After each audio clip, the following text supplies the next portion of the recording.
오늘은 주기도문 강의 5번째 시간, 나라가 임하시오며 살아갈 힘과 용기를 주는 기도라는 제목으로 하나님 말씀 나누겠습니다. 오늘 본문을 현대인의 성경으로 보니까 이렇게 기록되어 있더라고요. 번역이 아버지의 나라가 속히 오게 하소서라는 기도였습니다. 그러니까 예수님께서 가르쳐주신 기도의 내용이 몇 절이 안 되는 그 중에 하나예요. 여러분은 이 기도가 익숙하신가요? 아마 제 추측으로는 대개의 경우 이 기도가 좀 낯설게 들릴 수 있다는 생각을 했습니다. 그런데 도대체 왜 예수님은 우리에게 이 기도를 꼭 가르쳐 주려고 하셨을까? 얼마 전에 저는 온라인 쇼핑몰에서 물건 하나를 주문했습니다. 몹시 기다려집니다. 설레기도 하고요. 그 물건을 사용하고 있는 저를 상상해 보기도 하면서 굉장히 기다려지고 있습니다.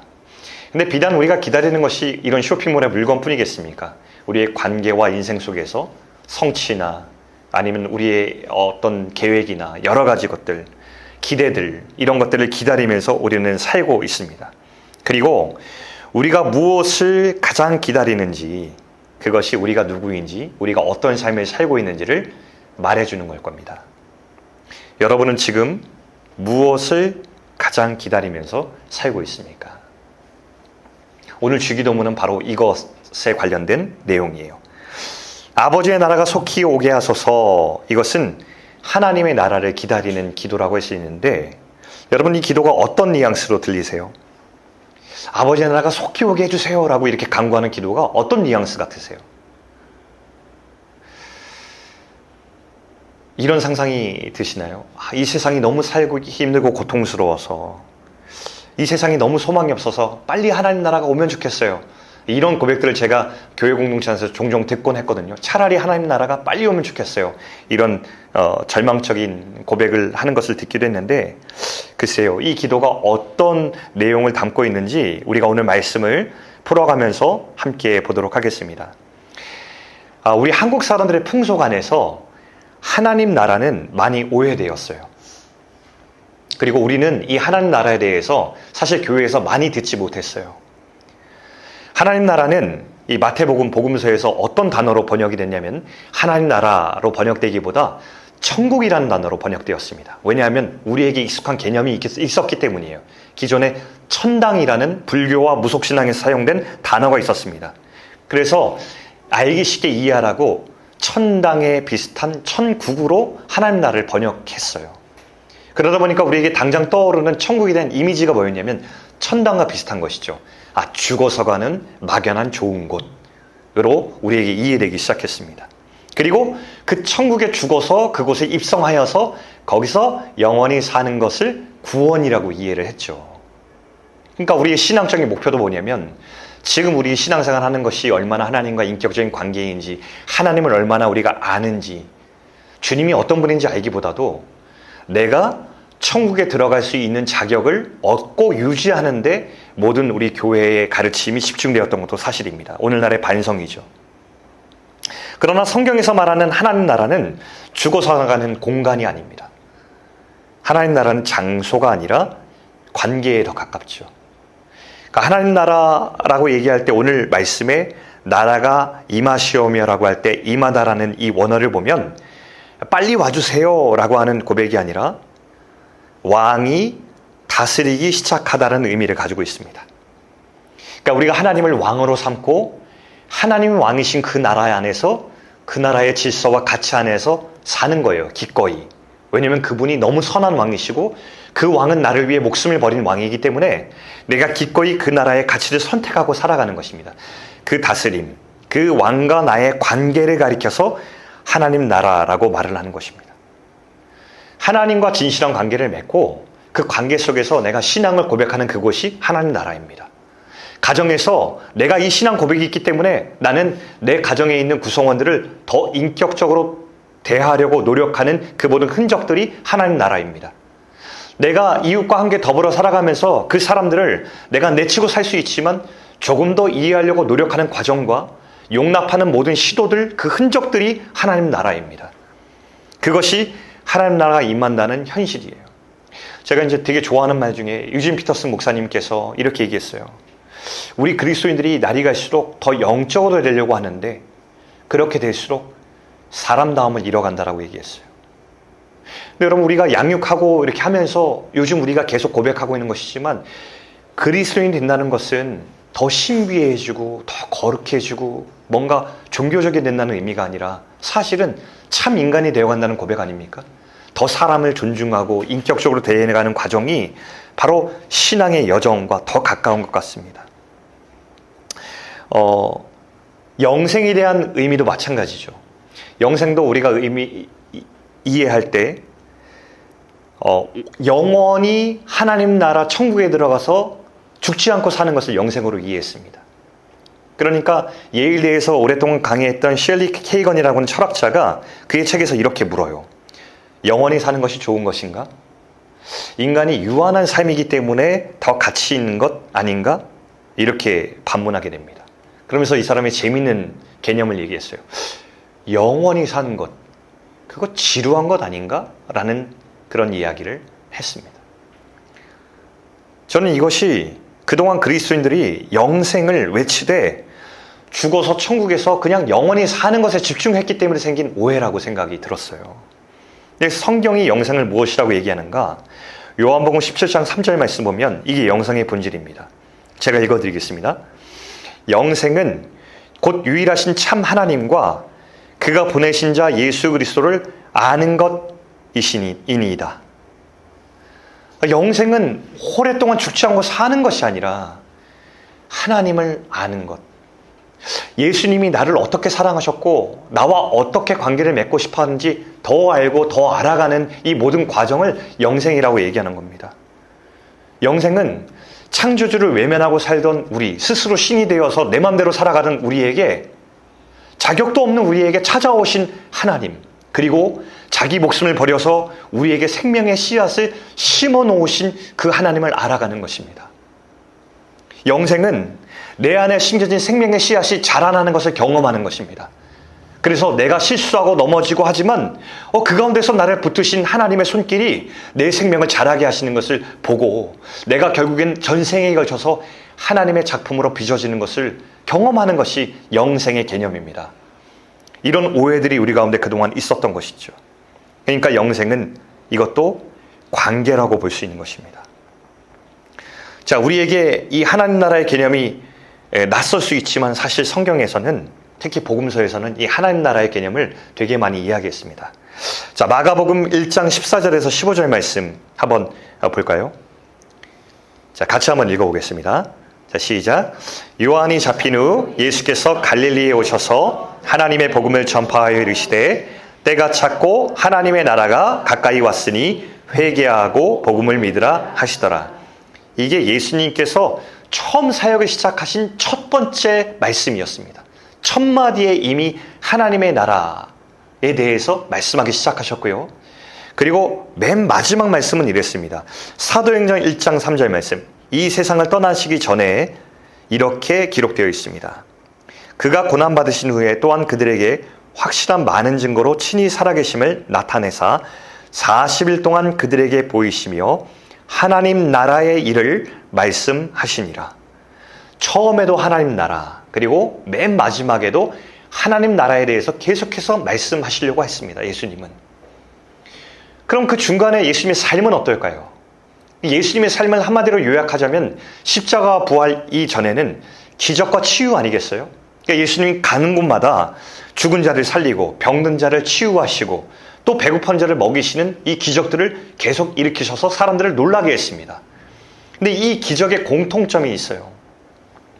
이 기적이 내가 얼마나 탁월한 자인지, 내가 얼마나 따르고 추앙받을 만한 자인지를 드러내기 위해서, 사람들에게 와우 하기 위해서 했던 기적이 전혀 아니라는 것이에요.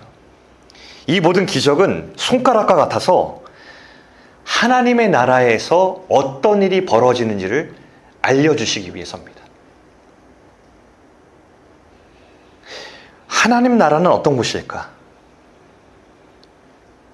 하나님의 나라에서는 어떤 일이 벌어지고 무엇이 가치로운 일일까라는 것을 우리에게 상상할 수 있도록 알려주신 사건들이 이 기적이에요.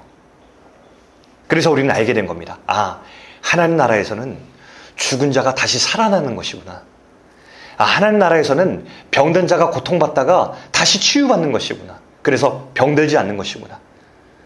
하나님 나라는 가난한 자가 돌봄받아서 그 눈물을 닦고 상처가 치유되는 것이구나 라는 것을 우리가 알게 됩니다. 그러면서 우리는 그 나라를 기다리게 되죠. 하나님께서 장차 이 나라를 완성시키실 것이고, 또한 동시에 우리가 이 땅을 딛고 사는 동안에 우리가 이 나라에서 일어날 일을 우리의 손과 발로 행하면서 살아가는 것이구나. 교회라는 공동체가 바로 이런 일들을 작더라도 미약하더라도 조금씩 세상에 보여주면서 고백하며 사는 것이구나 라는 것을 알게 되는 것이죠. 이게 이 복음서에서 예수님께서 기적과 치유를 우리에게 보여주신 이유입니다. 우리의 상상력을 돕기 위해서죠. 현실에 치여서 진실을 보지 못하는 우리들에게 이 기적과 치유 사건을 통해서 상상케 하셔서 하나님 나라를 우리에게 볼 수 있도록 도와주시는 것입니다. 그리고 이 하나님의 나라로 기꺼이 살아갈 수 있도록 초대하시는 결정적인 사건이 바로 뭐냐면 십자가와 부활입니다. 하나님이 왕의 자리에서 기꺼이 내려와서 이 세상 가장 낮은 곳으로 우리를 찾아오신 일. 어둠의 힘과 질서 안에서 내 멋대로 살아가다가 하나님께서 그런 우리를 당신의 죽음으로 초대하셔서 빛 가운데로 초대해 주신 일. 그래서 너는 내 목숨보다 존귀한 아들이야 딸이야 라고 말씀해 주신 일. 그것이 바로 십자가 사건이죠. 부활은 무엇을 의미합니까? 나 살아났다 라는 이 이야기가 아니라, 부활은 내가 이렇게 죽음을 이기고 살아났듯 너희들도 하나님 나라 백성으로 이 땅에서 살아가도 결코 망하거나 죽지 않아 라는 것을 약속해 주신 하나님의 사인 같은 것입니다. 그리고 우리는 이 십자가의 사랑과 부활의 소망을 통해서 하나님 나라에 들어와서 살아가게 됩니다. 여러분,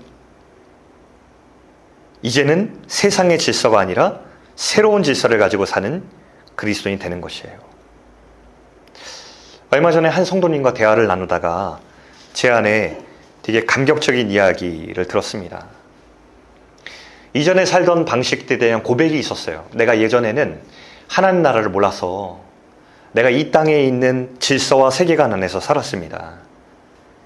그런데 목사님, 제가 왜 평안이 없었는지, 제가 꼭대기로 올라가도 왜 마음의 평안과 즐거움이 없었는지 이제 알게 됐습니다.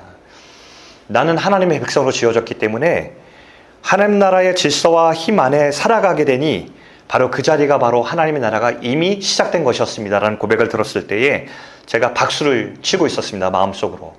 그래, 바로 그거다. 그리스도인은 이미 시작된 이 땅에서 하나님 나라의 질서와 가치 안에 살면서 하나님 나라를 이루며 사는 것이다 라는 생각을 하게 되었습니다.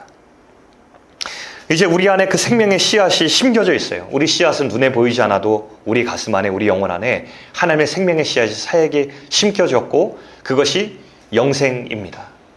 하나님의 나라가 우리 가운데 시작이 되었습니다. 더딜지 몰라도 어느새 자라게 되는 생명의 씨앗들이 우리 가운데 있습니다. 자, 그러면 교회는 무엇을 하는 것일까요?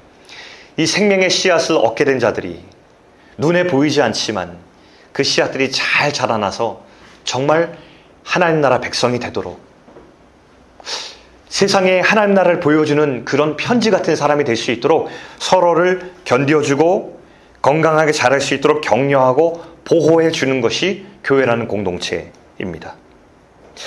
여기까지 들어보면 교회가 참 유토피아 같잖아요. 이야, 이런 곳이 있을까? 라고 싶잖아요. 그런데 우리의 현실에 대해서도 정직하게 이야기해야 될 것 같습니다. 여러분이 생각하는 오늘날의 교회라는 공동체는 그런 곳인가요?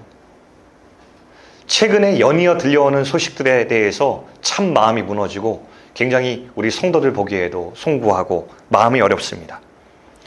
교회라는 공동체를 바라볼 때 하나님 나라의 질서를 가지고 있는가, 굉장히 더 상관없어 보이는 그런 모습들을 보게 됩니다. 하나님을 왕으로 삼는 공동체가 아니라 자기들이 쌓은 공동체의 성을 지키기 위해서 몸부림치고 그것을 위해서 어떤 일이라도 다 할 수 있는 수단과 방법을 가리지 않는 공동체가 교회 같습니다. 혹여나 그 성이 무너질까, 존귀한 사람들을 오히려 무가치하게 여기는 일들이 사방에서 일어나고 있습니다. 더 슬프고 놀라운 사실은 이제 세상 사람들도 그리고 우리들도 이런 현실을 그닥 놀랍게 여기지 않는다는 것이죠. 우리 믿는 자들의 삶을 들여다보면 사실 별반 이것과 다를 바 없는 것 같습니다. 삶은 전쟁 같습니다. 교회에 와서 예배드리면 우리가 거룩해지는 것이 아니라 우리의 삶의 자리로 돌아가면 우리의 삶은 전쟁 같습니다. 신앙으로 잘 살고 싶었어요. 아름답게 살고 싶고 사랑하며 살고 싶었는데 그리스도인으로 향기를 내고 싶은데 삶에 들어가면 당장 한계에 막 부딪힙니다. 은혜롭게 예배드리고 가정에 들어가면 아이들에게 소리 지르는 모습들이 우리의 모습이고 또 실수하고 하지 말아야 될 행동들을 반복하고 그러면서 우리는 이런 생각을 합니다. 정말 내 안에 그리스도의 생명이 있는가? 의심하게 될 정도입니다. 낙심이 됩니다. 기도하고 하나님 의지하며 살겠다고 결단하고 돌아갔는데 결국 내 삶의 주인은 또 납니다. 그런데 여러분, 이 땅을 딛고 사는 우리들이 실수하고 넘어지는 것은 영원한 실패가 아닙니다. 복음이 이야기하는 것은 우리 신앙의 여정이 고상해라, 실패 없는 완벽함을 추구해라 라고 하는 말씀이 아닙니다. 복음은 우리를 완벽으로 부르는 것이 아니라 넘어지더라도 다시 일어설 힘을 우리에게 불어넣고 있습니다. 진짜 신앙이라고 하는 것은 온전하고 거룩한 모습을 갖고 있는 것이 아니라 넘어지더라도 그곳에서 다시 시작할 수 있는 힘을 이야기하고 있습니다. 주님은 우리를 온전하고 완벽하라고 부르시지 않고 나를 그럼에도 불구하고 따라오라고 우리를 부르시고 있어요. 여러분, 성경에 보면 베드로가 십자가에서 완벽히 주님을 배신했잖아요. 가장 앞장서서 완전하게 다른 사람은 다 부인해도 나는 아닙니다라고 자신의 온전함을 자신했던 베드로가 예수님을 완전히 배신하고 떠났어요. 통곡하고 마음이 무너지고 낙심해서 다시 시골에 가서 고기 잡고 있었습니다. 근데 예수님이요, 그 베드로에 있는 그곳에 찾아가 주세요. 부활 이후에. 그 다음에 베드로에게 고기를 부어주시면서 같이 식사를 하세요. 그러면서 예수님께서 말씀하시죠. 너 나 사랑하니? 다시 물어보시고요. 그 다음에 내 양을 먹이라 라고 또 불러주세요. 자신을 처절하게 배신해서 도망간 제자를 찾아가서는 거기서 또 믿어주시고 거기서 또 불러주시고 다시 세워주세요. 그리고 베드로는 점차 자기 인생을 통틀어서 하나님의 작품으로 변화되었죠. 여러분, 이것을 우리 공동체의 모든 지체들이 꼭 기억할 수 있으면 좋겠습니다. 복음은 말합니다. 믿음은 내가 쌓아놓은 업적이나 탑이나 성이 절대 아닙니다. 우린 믿음을 자랑할 수 없어요. 믿음은 내가 쌓은 것이 아니라 내가 쌓은 것이 아무것도 없음을 겸손히 인정하는 거예요. 우리 중에 누가 믿음이 좋다고 자랑할 수 있겠어요? 믿음은 내 것이 아니라 하나님께서 그럼에도 불구하고 넘어지는 나를 끝까지 붙드신다. 나를 붙드시는 손이 나를 다시 일으키신다. 라는 것을 인정하는 것이 우리의 믿음일 것입니다. 여러분, 그러므로 오늘 하나님의 나라가 속히 오게 하여 주시옵소서라는 기도는 처음에 제가 서두에서 말씀드렸듯이 절망하는 기도가 아니에요. 포기하면서 하나님 진짜 이제 안 되겠습니다. 하나님의 나라가 이제 와야 되겠습니다라는 그런 기도가 아니에요. 그러니까 이렇게 기도를 사용하는 분들이 많거든요. 마지막 때가 왔습니다. 유튜브에 보면 마지막 때입니다. 정신 차립시다. 그러면서 흰옷 입고 우리 하나님 지금 와주십시오라고 이렇게 외치는 사람들이 있어요. 아니요. 그게 아니라 이것은 소망의 기도입니다. 하나님과 진실한 관계를 더 맺고 싶어하는 우리가 드리는 하나님 백성의 소망의 기도입니다. 하나님, 기술과 돈과 세상의 우상들이 우리를 다스리는 세상이 왔습니다. 근데 하나님, 그 가운데서도 여전히 당신이 우리의 왕이 되어 주십시오. 우리의 탐욕이 여전하고 모두가 다 내가 왕이라고 외치는 시대에 우리는 살고 있습니다. 그런데 하나님, 여전히 당신이 이 땅에 오셔서 우리의 왕이 되어 주십시오. 서로 상처 주고 미워하는 이 세상 속에서 하나님의 가치가 여전히 흐르고 하나님의 정의가 흐르는 그런 나라가 이 땅에 오게 하여 주십시오라고 드리는 우리의 신앙의 고백입니다. 동시에 장차 하나님의 나라를 소망하고 기다리는 고백이기도 하죠. 하나님 이 세상을 보면 낙심되고 나의 행실과 모습을 보면 좌절이 됩니다. 그러나 하나님께서 지금도 이 세상과 저를 다스리고 있는 것을 저는 믿습니다. 당신이 결국 행하실 일을 믿고 지금 내가 하는 모든 일들과 노력과 과정들을 보잘것없게 여기지 않겠습니다. 이 세상에 강력해 보이는 힘도 우리 왕의 선한 힘과 능력 아래에 있음을 저는 믿고 고백하겠습니다.